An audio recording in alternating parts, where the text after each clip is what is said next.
from Vermont. The distinguished gentleman from Vermont is recognized. Thank you, Mr. Chairman. First, I want to join Mr. Langford in thanking each of you, Mr. Powner, Mr. Chow, Mr. Bateman, Mr. Park, Mr. Van Rokel, for the incredible effort that you're putting into trying to fix a very serious problem. So thank you.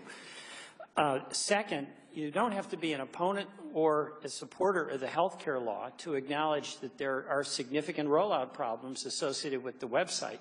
And those of us who are supporters, and I'm a very strong supporter of the healthcare law, are absolutely committed to providing the support you need to make this thing work.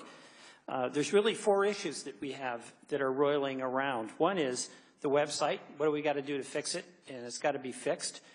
2, or what's the impact of these cancellation notices that a lot of Americans are receiving? They thought they had health care. They were assured that they could keep the policy they had, and the problem gets compounded if the website's not working.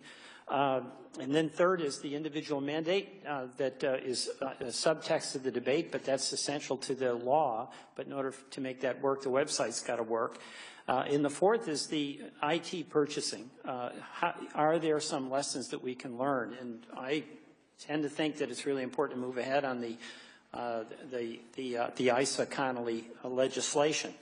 So that's the context that I think we're in. You are here to help us fix the problem, and we've got to get that done. So I want to start by just asking you, Mr. Park, if you can make some comments about, you'd be repeating a little bit, but what are the specific things we can do to get this fixed? And I understand all of us would like to have a hard and firm date where everything's going to be perfect, but what we're dealing with is the real world, and we want it to be functional for the vast majority of Americans. So what are the ABC that you need to do, and hopefully not require you to sleep on the floor in the office at night? Thank you so much for the question. The team is taking all the right steps under the leadership of Jeffrey Zients and Administrator Taverner. So first of all, the team has implemented monitoring across the site, improved monitoring to actually understand performance of the system and where there are issues and where to focus. Secondly, with help of that data, the team has undertaken an aggressive program of improvements to actually improve the stability and performance of the site. Through tuning, system configurations, capacity expansion, et cetera, which has resulted in, among other things, the site being more stable, system response times going down, as I mentioned, from 8 seconds to less than a second. Thirdly, the team is working on functionality bugs, so high priority issues with respect to the user interface and user experience, and that's actually being pursued very aggressively, of course, as well. And then finally, there is a bunch of work underway to keep improving the software release process. Okay. So you can actually fix these issues faster and faster at a growing clip. And then you have QSSI having been brought in by Administrator Taverner as the general contractor to manage this effort. And so it's all moving at increasing speed. All right. How are we going to address the problem that Mr. Langford had getting on the website where he hit the enter button and it didn't work for an hour and a half?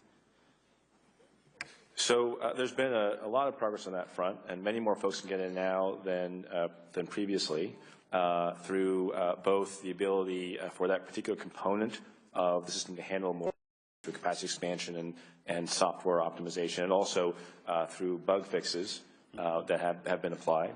But actually, if Congressman Langford would be so kind, I'd love to follow up with you afterwards just to kind of understand your specific situation, and then we can actually use that to inform the troubleshooting and the fixing. Well, I'd really like it if you did, because that's a fair. If the gentleman would go for just 1 second, yes. It's pretty straightforward. I just got to that page and hit the button. It changed colors and did nothing.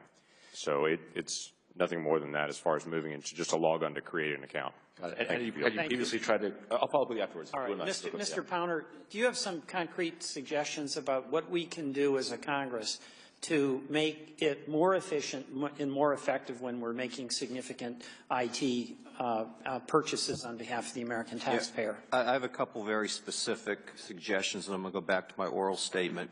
We're down in the weeds on what needs to be done to fix it, and the program management needs to be in place. But the IT dashboard, there's 700 major IT investments. This is one of them. It was green. Given the late start, the compressed schedule, and the complexity, does anyone think it was really a green project? I don't think so. It should not have been green. There should have been flags on the dashboard and better transparency. The other thing is proactive governance. We look at the IT reform plan, things in the FATARA bill legislation.